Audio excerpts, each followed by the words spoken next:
Bom dia, meus irmãos. Bom dia. Graça e a paz do nosso Senhor Jesus Cristo. Amém. Vamos abrir nossas Bíblias na carta de Paulo aos Efésios, capítulo 1. Todos têm a folha já na cadeira, tem lugar aqui na frente. Carta de Paulo aos Efésios, capítulo 1, versos de 1 a 14. Efésios 1, de 1 a 14. Paulo, apóstolo de Cristo Jesus, por vontade de Deus, aos santos que vivem em Éfeso e fiéis em Cristo Jesus. Graça a vós outros e paz da parte de Deus, nosso Pai, e do Senhor Jesus Cristo.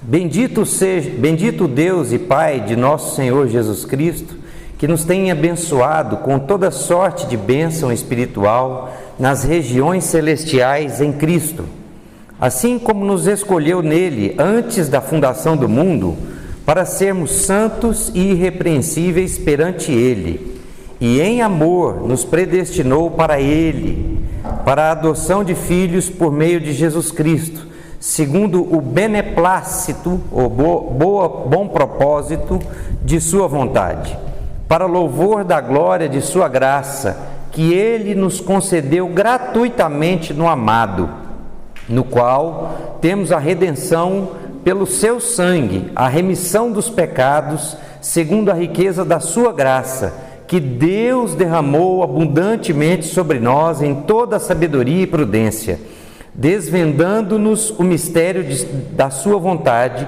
segundo o seu beneplácito que propusera em Cristo, de fazer convergir nele, na dispensação da plenitude dos tempos, todas as coisas, tanto as do céu como as da terra.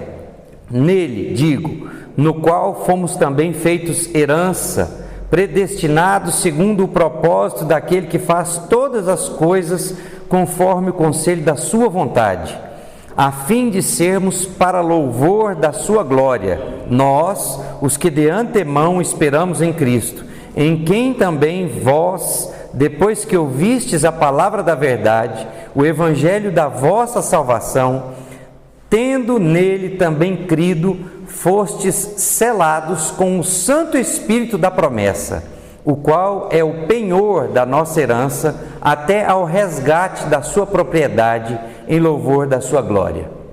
Parece brincadeira isso aqui, não é não, irmãos? Essa carta de Paulo, primeiro eu queria agradecer ao pastor Lucas, a equipe toda que está à frente da Escola Dominical pelo convite, e para mim é a coisa melhor que tem é estar aqui de volta. Para mim não tem coisa melhor. Então eu queria agradecer, mas vamos direto, porque nós não vamos ter muito tempo, então vamos aproveitar o máximo tempo que nós temos no estudo desses 14 versos, na introdução da carta. Eu queria falar para os irmãos que o nosso propósito aqui, meu e do pastor Lucas, nós vamos ver muitas coisas aqui que dá muita base para discussão teológica, doutrinária, de predestinação, eleição, mas nós não vamos entrar nisso aí.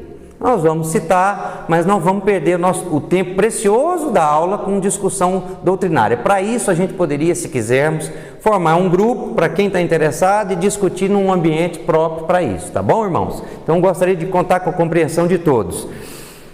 Primeira coisa, queria perguntar para os irmãos o seguinte: se você pudesse escolher um autor da literatura, seja evangélico ou não, um maravilhoso autor para ler, você iria escolher desse autor o primeiro livro que ele escreveu com 17, 16 anos, ou um livro da sua maturidade, ali para os, vamos dizer, os autores mais consagrados, ali para os 30, 40, 50, 60 anos, 70, você iria escolher o primeiro livro ou o livro da maturidade dele?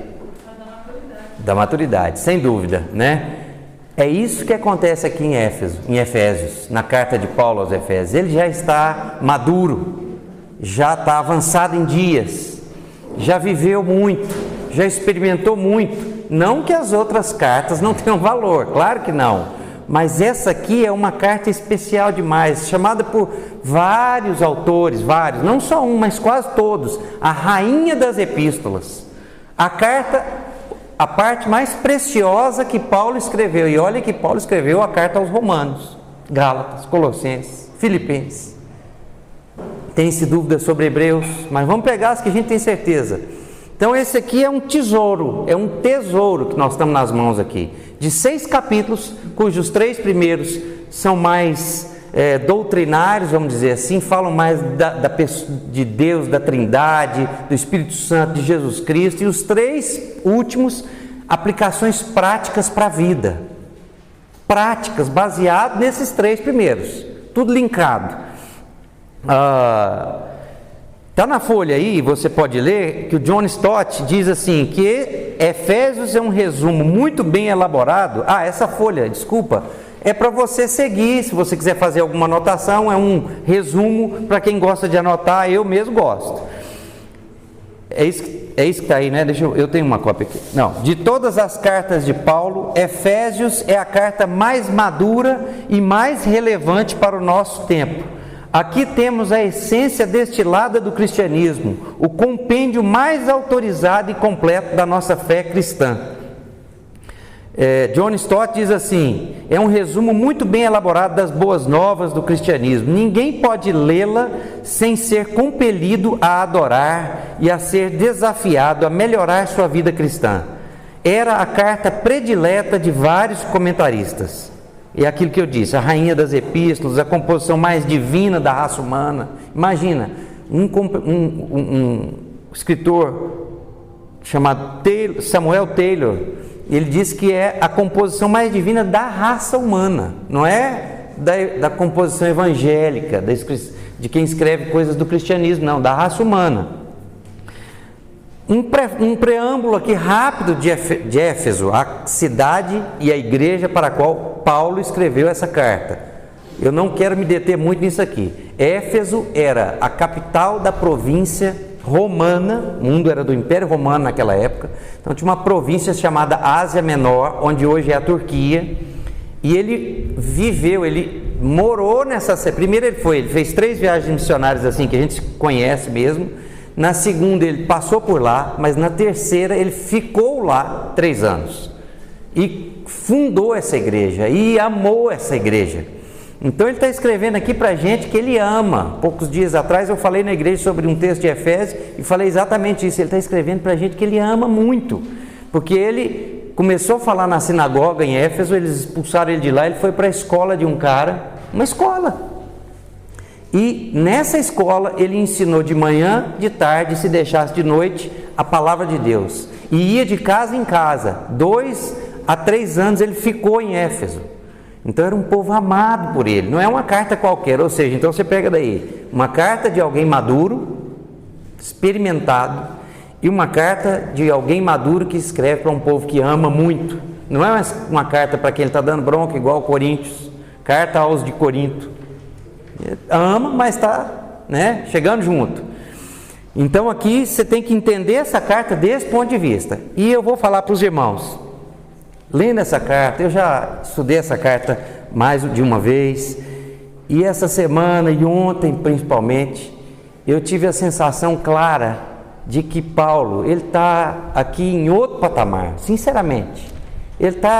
Ele atingiu uma maturidade espiritual que é em outro patamar muito distante daquilo que nós vivemos normalmente.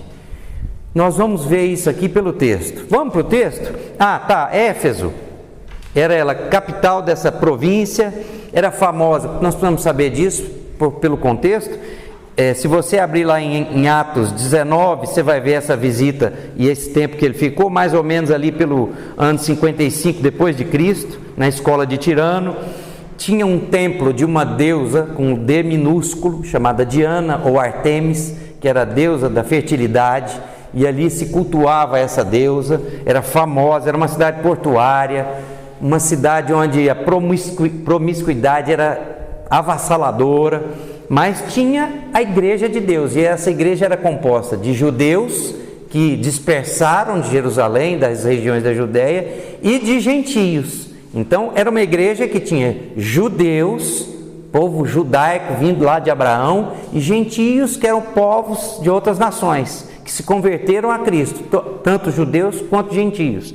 É muito importante a gente saber disso, para a gente entender o contexto, para a gente entender o que nós vamos ler aqui. Detalhes importantes aqui, nós já vimos. Esse que Paulo passou 3 anos ali, tempo da deusa Diana. Se você abrir depois, abra lá Atos depois, em casa, Atos 20, 17 a 35, está na folha aí, não está? Ou não? Está não. Atos 20, de 17 a 35, você vai ver um momento especial, mágico. Paulo já tinha ido, e voltando da viagem, ele não quis ir a Éfeso, foi a Mileto, próximo, chamou a liderança da igreja ali, e ajoelhados na areia, eles oraram, porque ele falou: eu não volto mais, eu vou para Jerusalém, e assim, em outras palavras, eu vou morrer. E teve um momento de choro, de abraçar, de ajoelhar na areia, e um momento de profunda emoção que houve ali com esse povo de Éfeso, a quem ele amava muito, em Mileto. Tá, agora vamos para o texto, porque nós não temos tempo para ficar. Ele já começa assim, verso 1: Paulo, apóstolo de Cristo Jesus por vontade de Deus. Paulo não era um dos 12, mas ele foi comissionado pelo próprio Cristo, no encontro, na viagem dele para Damasco, naquele encontro que todo mundo sabe, está lá em Atos capítulo 8, ele perseguia os cristãos, mas ele encontrou com Jesus, o próprio Jesus. Depois em Gálatas ele diz que ele não subiu a Roma depois da conversão dele, mas ele foi, depois de ir para Damasco, ele foi para os desertos da Arábia, ele passou 3 anos, em Gálatas está escrito isso, Gálatas, se eu não me engano, 1,17, passou 3 anos no deserto, num seminário intensivo com o próprio Jesus, tá? Então ele é comissionado pelo próprio Jesus. Tem lugar aqui na frente, gente, ó. Pelo próprio Jesus. Aí tá, para quem essa carta é escrita? 2 identificações, ou 3, vamos dizer, no verso 1. Primeiro, ela é escrita para qualquer um. Essa carta é escrita para as pessoas de uma igreja que não crê em Cristo, difíceis, que estão longe de Jesus. Não, essa carta está escrita aí, ó. A quem? Aos santos que vivem em Éfeso. Santo aqui, a maioria já sabe, mas santo aqui não é aquela ideia de santo de santarrão, que não erra nunca, que é o santo que a igreja venera, não tem nada a ver com isso. A palavra santo trazida do grego, o significado é separado por Deus, só. Nesse sentido, e é o sentido verdadeiro, todos os que creem são. Eu sou santo, apesar dos meus pecados, você é santo, santo, santa. Então ele está falando assim, esta carta, o que eu estou escrevendo é para os santos em Éfeso, essa carta é para quem é cristão, ela não é para quem não é, essa carta é para os cristãos, para quem é convertido, que vivem em Éfeso. Primeira identificação, para os santos, eles têm um lugar, eles vivem em Éfeso, e fiéis em Cristo, ou seja, eles habitam 2 lugares, um físico e outro em Deus. Nós vamos ver que Paulo vai perseguir esse assunto o tempo inteirinho da carta. Eles vivem em Éfeso, tem que viver num lugar, nós somos do mundo, nós somos sal da terra, luz do mundo, temos que viver no mundo, mas somos fiéis. A palavra para fiel aqui é pistos. Pistos. Um dos autores que eu pesquisei aqui, que eu bebi, ele dizia que no seminário dele, na hora da prova, e era a prova mais difícil que tinha, o professor falava para eles escreverem num papel bem grande assim, ó, pistos, que é fiel. Escreve e põe na sua carteira. Na época ainda tinha carteira, tá? Pistos, fiel. E dava a prova e saía da sala. Aí ele falava assim, como que você podia pensar em colar? Já não colava, né? Mas se você pensasse em alguma ajuda, aquele pistos fiéis na sua frente, ele saía da sala e voltava só para recolher as provas. Então eles eram santos separados por Deus, viviam em Éfeso, eram do mundo e eram fiéis em Cristo. Fiéis em Cristo. Só um segundinho.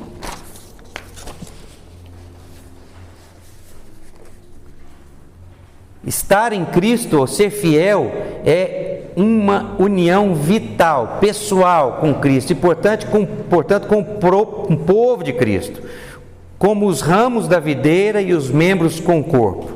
Até aqui tudo bem. Então, 3 identificações. É a saudação que sempre Paulo faz. Ele pega no verso 2 e diz: graça a vós outros e paz da parte de Deus nosso Pai e do Senhor Jesus Cristo. Aqui não tem muito segredo. Graça, favor e merecido.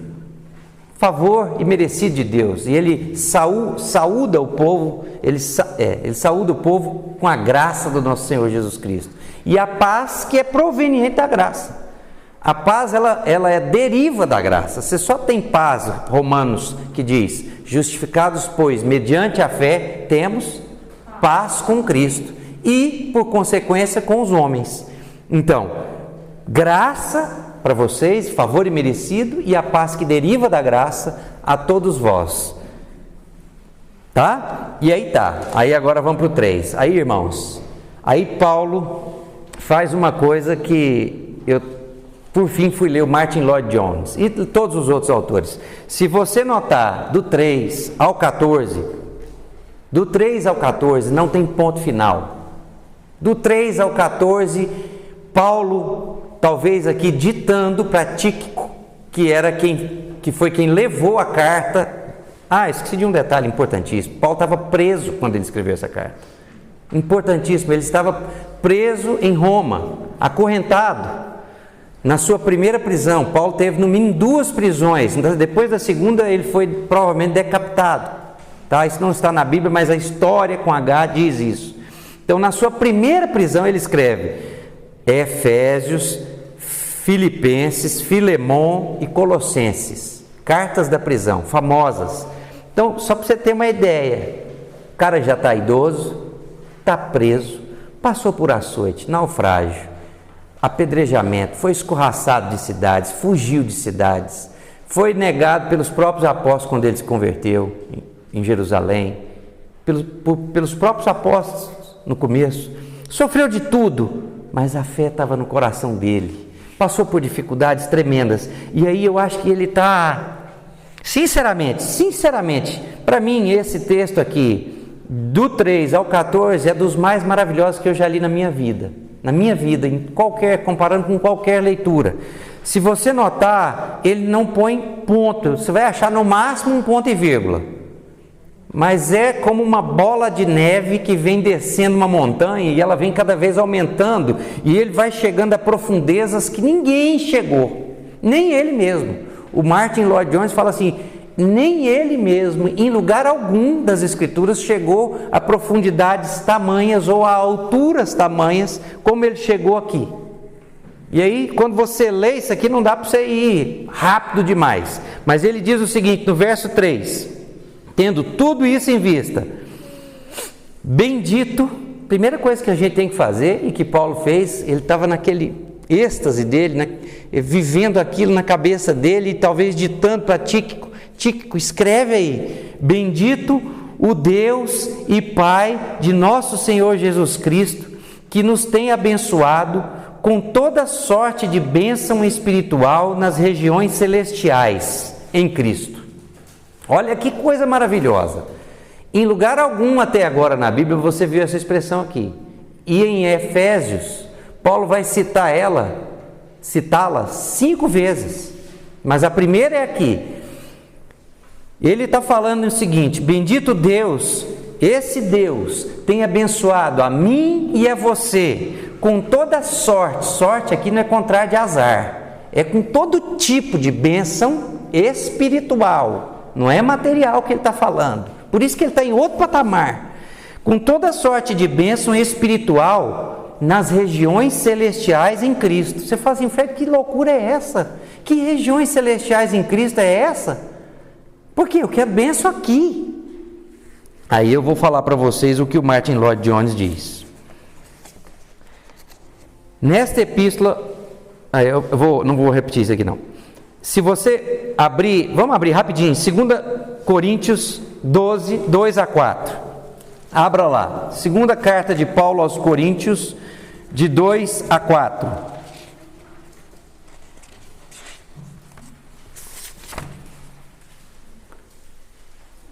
Só que eu que vou ter que ler. Pode ler? Pode ler.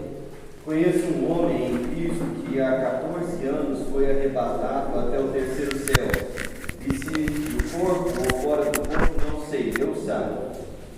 E sei que o tal homem, se no corpo ou fora do corpo, não sei, Deus o sabe, foi arrebatado ao paraíso e ouviu palavras inefáveis, as quais não é lícito ao homem referir. De tal coisa me gloriarei, não, porém, de mim mesmo, salvo nas minhas fraquezas. Pois, se eu vier a gloriar-me, não serei nécio, porque direi a verdade, mas abstenho-me para que ninguém se preocupe comigo mais do que em mim ver ou de mim ouve. Isso.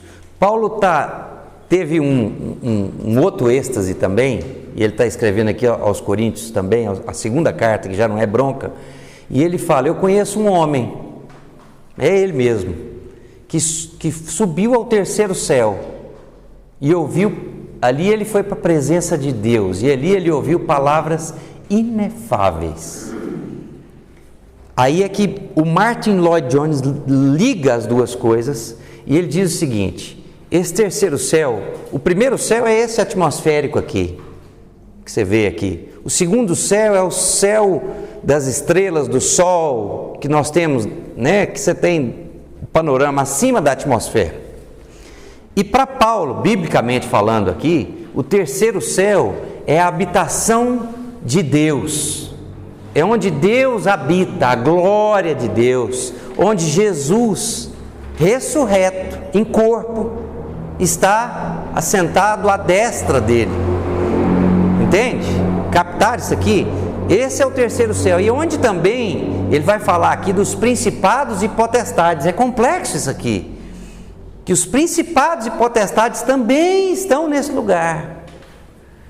E aí o Martin Lloyd Jones ele diz o seguinte, que como Jesus está agora nas regiões celestiais em Cristo, Jesus está lá com Deus, então são essas regiões ali. Deus tem abençoado a cada um de nós com toda sorte de bênção espiritual, toda sorte. Então, se você está achando aí que a sua vida é miserável, que está acontecendo um monte de coisa ruim, essa pandemia, a gente só ouve isso agora, né? Essas notícias ruins, o dinheiro está faltando, a doença de não sei quem, a palavra de Deus, e Paulo, gente, tinha autoridade para falar muito mais do que você, muito mais do que eu, porque sofreu muito mais. Num só momento ele levou 149 açoites, só num. Naufragou, era para ter morrido, salvou, foi para a ilha de Mileto, uma outra ilha lá, e na ilha ele, para aquecer um pouquinho, fizeram uma fogueira. Quando ele foi pegar um graveto para jogar na fogueira, era uma cobra, picou ele, saído do naufrágio, e não morreu. Esse cara tem autoridade para falar disso, e ele está falando assim: você pode estar achando que você está vivendo alguma coisa difícil na sua vida, mas Deus tem te abençoado com toda sorte de bênçãos nas regiões celestiais em Cristo. Esse é o diferencial.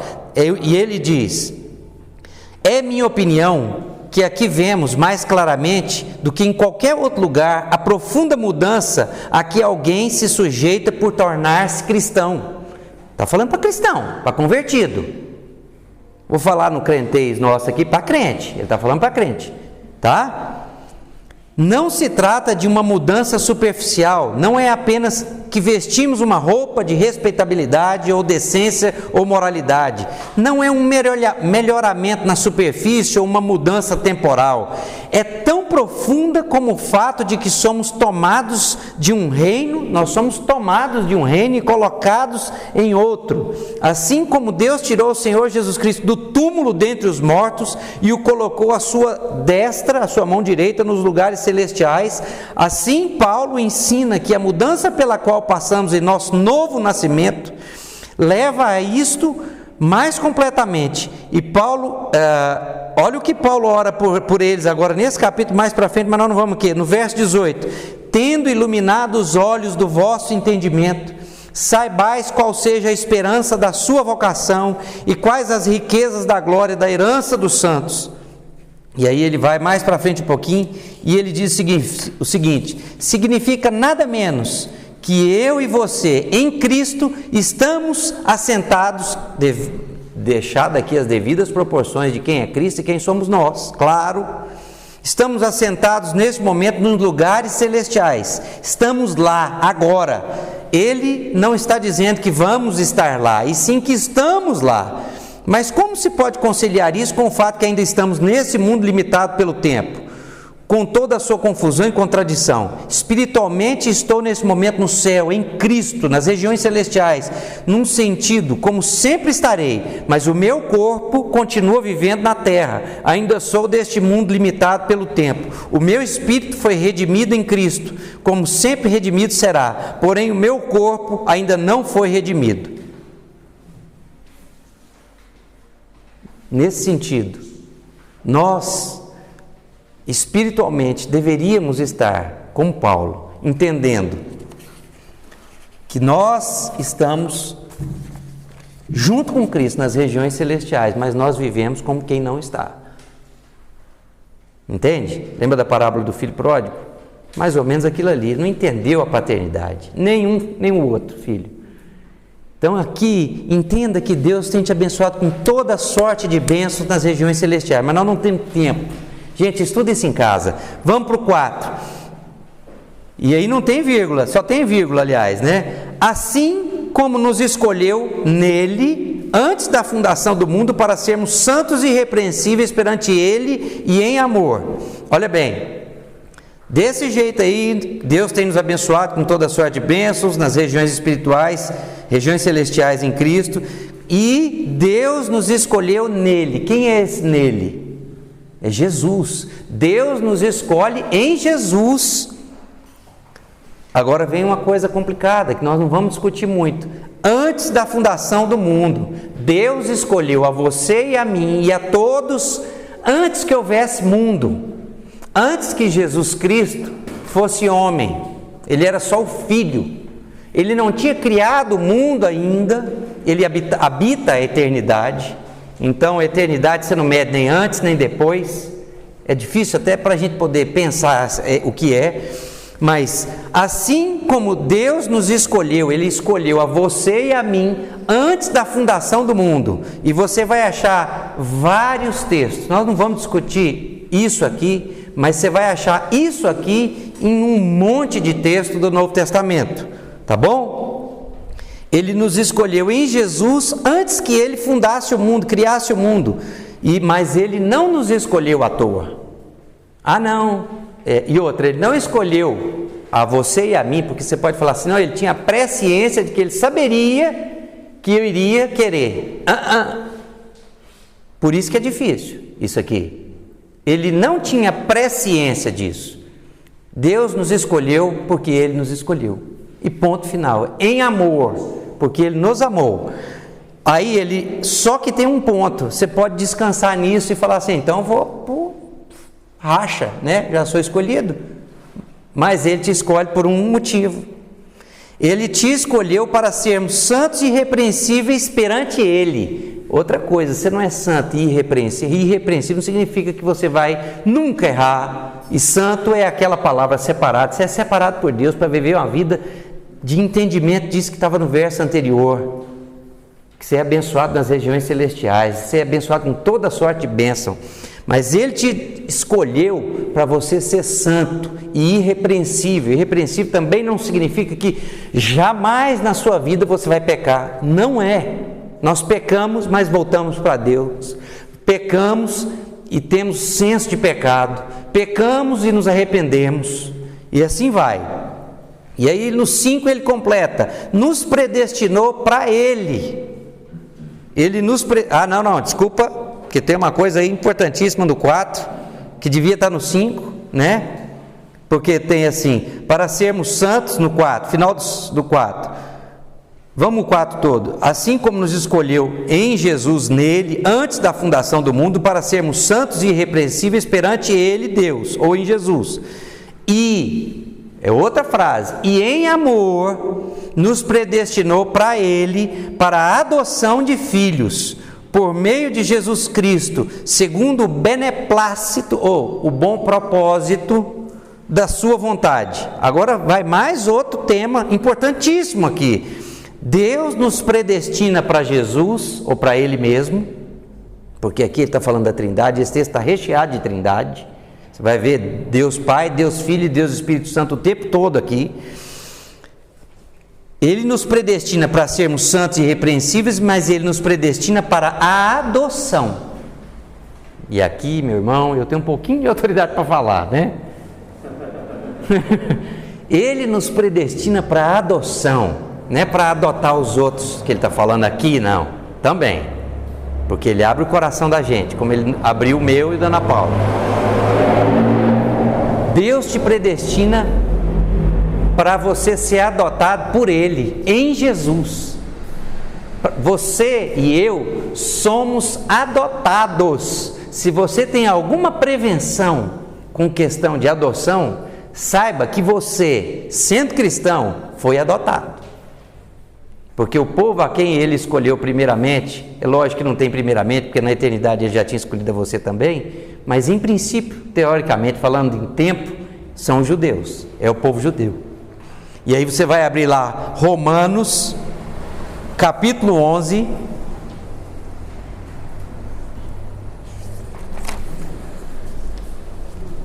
(16 a 20). Romanos 11, 16 a 20. Olha que coisa louca isso aqui. Por isso que aí dá uma dificuldade, porque Romanos e Efésios. Romanos 11, 16 a 20. Ele está falando do povo judeu e dos gentios, dos judeus e dos gentios. Ele vai falar o seguinte: e se forem santas as primícias da massa, igualmente o será a sua totalidade, se for santa a raiz de uma planta, ou seja, ele vai falar de uma oliveira que produz azeitona. Se for santa a raiz, também serão os ramos serão? Se porém alguns dos ramos foram quebrados, e tu, sendo oliveira brava, foste enxertado em meio deles, e te tornaste participante da raiz e da seiva da oliveira, eu te digo, não te glories contra os ramos. Porém, se te gloriares, sabe que não és tu que sustenta a raiz, mas a raiz a ti. Ele está falando, sabe sobre o que aqui nesse texto complicado? Ele está falando assim: as primícias da massa são os judeus, e os ramos quebrados, removidos, são os judeus que não creram, que não quiseram na época. Muitos judeus, a maioria não quis saber de Jesus Cristo. E eles foram quebrados, e foi enxertado. Quem é da botânica aqui, da agronomia, sabe o que é enxertar? E foram enxertados ramos de oliveira brava. Sabe quem são esses ramos? Nós aqui, os gentios. Todo o povo que não é judeu é gentio. Todas as nações que não são judias são gentias. Então nós fomos enxertados, e aí ele fala, não te glories nisso. Você é ramo da oliveira brava e foi enxertado, e Deus, se quis cortar, quebrar o ramo da oliveira verdadeira, quanto mais Ele não fará com o ramo da oliveira brava. Então, ele está voltando para Efésios, ele está falando assim, que Deus nos predestinou para Ele, para a adoção de filhos por meio de Jesus. Nós somos adotados porque cremos no sacrifício de Jesus na cruz. No que Jesus fez na cruz de maneira verdadeira, você tem que crer no seu coração. E aí você é adotado, tá? Adotado. Mas tudo isso não para, né? Não para. Nos predestinou para Ele, para a adoção de filhos por meio de Jesus Cristo. Só somos adotados. E aí abre o seu coração para adoção. Abre o seu coração para adoção. Já pensou nisso? Demorou tempo para a gente abrir. Fosse voltar no tempo, se pudesse, a gente voltaria 20 anos, talvez, da nossa vida. Foi a maior bênção da nossa vida. Falando em adoção, temos humanos aqui, não a adoção de Deus conosco, mas abre o seu coração, pensa nisso. Volta para o texto. Isso tudo segundo o bom propósito da vontade, para o louvor da glória de sua graça, que Ele nos concedeu sua graça, redundância, graça nos concedeu gratuitamente no amado com letra maiúscula.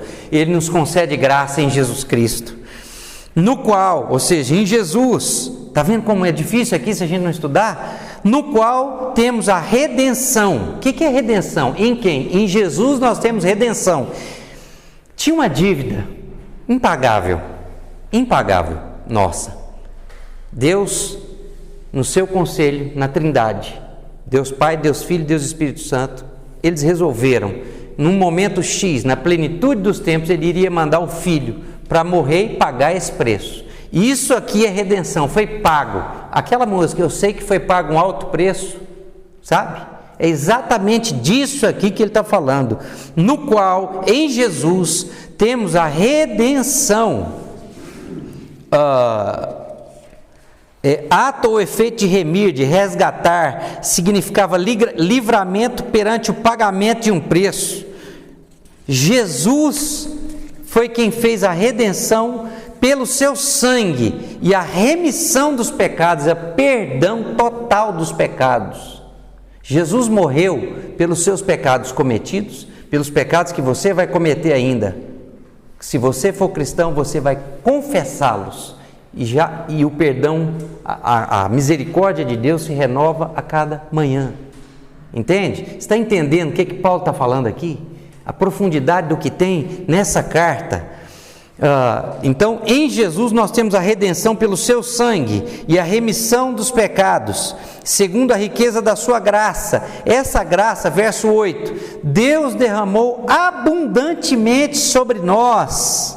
Olha bem, Deus derramou graça sobre todos nós, mas você vive, eu vivo às vezes, no meio da semana, aflito, angustiado, preocupado, desesperado, angustiado, tenso, sem saber que Deus está derramando graça sobre a minha vida abundantemente, muita graça. E aí ele usa uma palavra, abundantemente sobre nós, e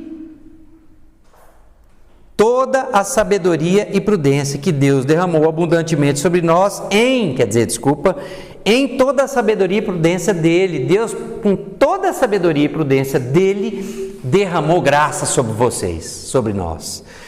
9, desvendando-nos, aí ele entra com outro assunto aqui, desvendando-nos o mistério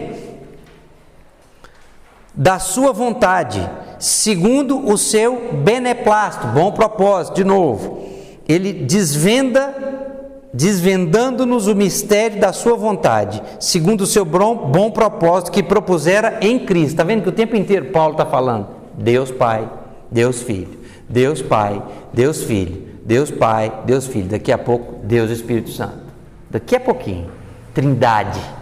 Está vendo como muitas vezes nós somos pobres? Paulo pega isso aqui e ele aprofunda de um jeito que, eu sei que eu estou chegando aqui, os autores, gente, eles estudam 2 versículos, depois mais 2, um domingo, 2, eles levam talvez um mês para dar isso aqui tudo. Nós estamos estudando isso aqui muito rapidamente, mas é assim mesmo, porque senão ficaria talvez cansativo, né? Mas você depois em casa, pega isso aqui e vai meditar. Se tiver um livro bom de comentário, dá uma lida nele, se aprofunda nisso. Vai ter, isso aqui vai passar domingo que vem, mas não assista domingo que vem essa hora não, porque tem aula, tá bom? Nesse mesmo horário, mesmo sendo carnaval, vamos ter aula aqui domingo que vem, estaremos aqui, tá bom? Desvendando-nos o mistério. Que mistério é esse? A palavra aqui é difícil demais, viu? Muito diferente do português. Em grego, mistério, sabe o que é? Misterion.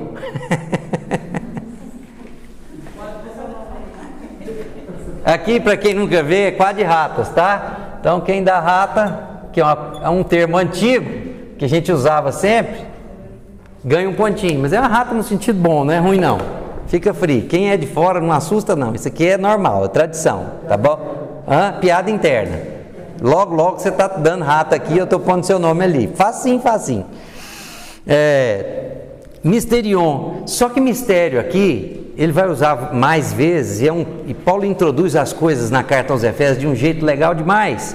Ele fala aqui, explica um pouquinho depois, mas depois ele abre, descortina. Não é mistério aqui na Bíblia, não só em Efésios, mas em toda a Bíblia, não é algo, um segredinho que você não pode contar para ninguém.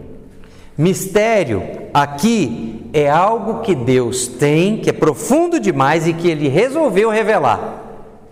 Talvez no Velho Testamento não tivesse aberto, mas que agora Ele descortinou. E nesse caso aqui, Ele descortinou, abriu esse mistério para Paulo. Paulo foi o cara que foi pregador para os gentios. Tem a ver com isso.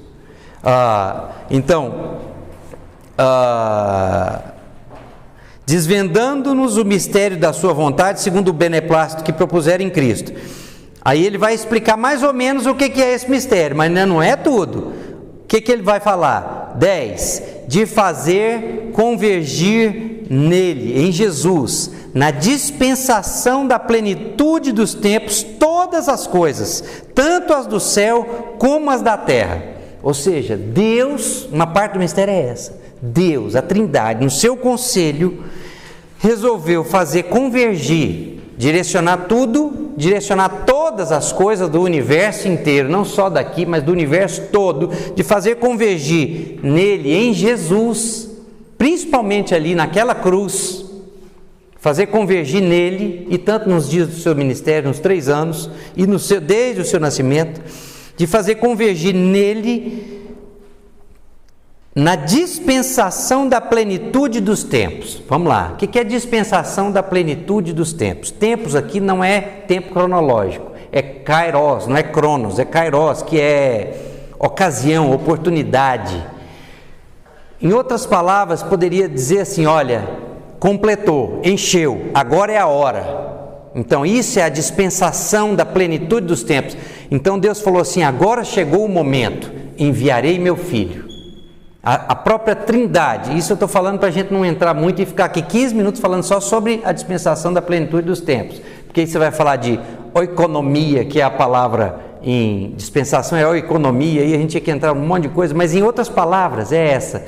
Deus entendeu, a Trindade, o conselho de Deus, entendeu que chegou a hora, deu, e agora Ele envia Jesus para nascer de uma mulher, e nascer homem, e sem pecado, de um jeito milagroso, e viver aqui com os homens, e morrer sem pecado, e morrer em amor, e Ele amou muito, e Ele viveu dignamente. Ele era o cara, a maior figura que sempre existiu e existirá. O próprio Deus encarnado viveu aqui e mais, morreu por mim e por você. E às vezes a gente não acata isso, não aceita no coração, não quer aceitar. É histórico, com H. Faz diferença para a nossa vida. Então, na dispensação da plenitude dos tempos, Deus fez convergir em Jesus todas as coisas, tanto as do céu como as da terra. Lembra? Regiões celestiais, regiões celestes. Volta para o texto aqui.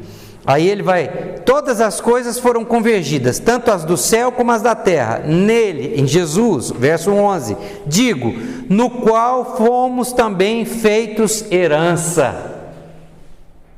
Nós fomos feitos herança em Cristo, predestinados. Você pode falar, você pode questionar a predestinação, você pode ter outra posição diferente, pode ter o que quiser. Uma coisa você não pode falar, que não tem na Bíblia. Não tem jeito. Está escrito. E nós não vamos discutir posições técnicas aqui. Não, eu acho que é assim, eu acho que é daquele jeito, eu acho que é assim. Não vamos. Vamos para o texto. Meu objetivo aqui é estudar a palavra de Deus e não me prender nisso para atrapalhar o resto todinho do todo maravilhoso que entra no meu coração. E entender o que Paulo tinha no coração dele, na cabeça dele, a vivência, o que ele estava vivendo nesse momento quando ele escreveu isso aqui. Nele digo, no qual também fomos feito herança, predestinados segundo o propósito daquele que faz todas as coisas conforme o conselho. Quando ele fala conselho aqui, ele já está apresentando a Trindade, Deus Pai, Deus Filho, Deus Espírito Santo, com um propósito. Para quê? Nós fomos feito herança para quê? Toda vez ele fala isso. a fim de sermos para o louvor da sua glória. Nós não fomos predestinados a não ser para sermos santos e irrepreensíveis. Nós não fomos predestinados ou eleitos a não ser para ser adotados. E agora ele fala para sermos, a fim de sermos para o louvor da sua glória, nós os que de antemão esperamos em Cristo. 12. Nós os que de antemão esperamos em Cristo. Para quem que ele está falando aqui? Está na folha, é uma cola aí já, né? Eu nem que dera para pouco, quando eu vi já estava aí. Ele está falando, nós os que de antemão esperamos em Cristo são judeus, tá? Você vai entender isso porque no texto mesmo ele vai dizer, ó, a fim de sermos para o louvor da sua glória, nós os que de antemão esperamos em Cristo, em quem, ou seja, em Cristo, vós, gentios, nós aqui, tá? Então primeiro ele está falando para os judeus que creram, porque a igreja, lembra que eu falei que a igreja era composta por judeus que creram e gentios que creram. Então, em quem também vós, gentios, depois que ouvistes a palavra, ou seja, só crê se ouvir. Como crerão se não houver quem pregue? Em quem vós também, depois de que ouvistes a palavra, o evangelho da vossa salvação, tendo também nele crido, fostes, aí agora ele vai introduzir o Espírito Santo, fostes selados com o Espírito Santo da promessa. Paulo está vivendo um troço aqui, gente, que eu sinceramente ontem à noite eu fui para o computador só na bola de testemunha, eu faço o trem, depois eu mexo de novo, depois ontem à noite, de 11 horas da noite eu estava lá de novo, não, e tal, e não, e tal, e tal. Aí eu entendi isso aqui. Sabe, o Espírito é o selo. Aliás, isso aqui eu já sabia, tá? O Espírito é o selo. O que é selo? O que ele quer dizer quando ele fala que o Espírito Santo, que nós fomos selados com o Espírito Santo? Sabe, naqueles filmes antigos, que o rei, o imperador, ou as grandes autoridades tinham um anel, e quando ele enviava uma carta, ele pegava uma cera aquecida, mole, ele batia na cera e colava o envelope, igual tem nos cartões de casamento, imitando um selo. Aquilo ali é o selo. Um exemplo só, tem vários tipos. O que é o selo? O que significa que o Espírito Santo é o selo? Fostes selados com o Espírito Santo da promessa. Aquela carta, vou pegar o exemplo dela, a comprovação que qualquer pessoa, tanto quem mandou quanto quem recebeu, tinha, de que ela iria chegar ao destino intacta, era o selo, o lacre. Aí você pensa, mas isso aqui no Brasil não funciona não, porque eles iam falsificar. Mas não pensa nisso não, nós vamos pensar fora do Brasil, em termos reais. Este selo, mais um ponto, né? Mais um, gente. Tá vendo? Eu realmente me supero. Ele distinguia, primeiro, o que era verdadeiro do que é falso. O Espírito Santo faz isso na sua vida. Ele distingue você de quem não é, o cristão de quem não é, o joio do trigo. Parece, pode crescer parecendo, mas depois distingue. O Espírito Santo, ele é o selo, porque ele distingue o verdadeiro do falso. E era também a garantia de que o objeto selado tinha sido transportado intacto. Então, pronto, primeira coisa, o Espírito Santo é o selo. Olha que legal. Só que não é um selo externo, pregado lá de fora de uma carta. É um selo dentro do coração. É um selo que Deus coloca dentro. Jesus, quando foi assunto aos céus, o que ele falou? Eu vou para junto do Pai, vou preparar morada para vocês, mas não vou deixar vocês órfãos, mas mandarei o Espírito, o Consolador. Ele habita o coração da gente. E por fim, no 14, acabando, falando do Espírito Santo também, o qual é o penhor da nossa herança. Ele não é só o selo, não, ele é o penhor da nossa herança, até o resgate da sua propriedade em louvor da sua glória. O que é penhor? O que é o penhor? Você paga um penhor, você deixa uma coisa penhorada e tem uma garantia. Léo trabalha em banco aqui, pode falar melhor, né, Léo? É isso mesmo. Você paga um dinheiro lá, deixando uma garantia que você vai lá resgatar. Deus deu o Espírito Santo para morar no seu coração e no meu coração como uma garantia de que Ele vai vir um dia, de que Ele vai nos resgatar. Não é maravilhoso isso, gente? Fred, toda garantia, ela é por conta de uma promessa. A dívida é uma promessa. Agora, o fantástico aqui é que essa garantia é o próprio Espírito Santo. Uhum. Então ninguém tem dúvida de que será resgatada essa garantia. Exatamente. Quando ele cumprir a promessa. Exatamente. Então o Espírito Santo é o selo e é o penhor. A certeza de que Deus deixou ele com a gente porque um dia ele vai vir nos resgatar. Amém? Amém. Amém. Então é isso que nós temos hoje aqui. Não é maravilhoso esse texto, gente? Maravilhoso. Para mim, bênção. Vamos orar?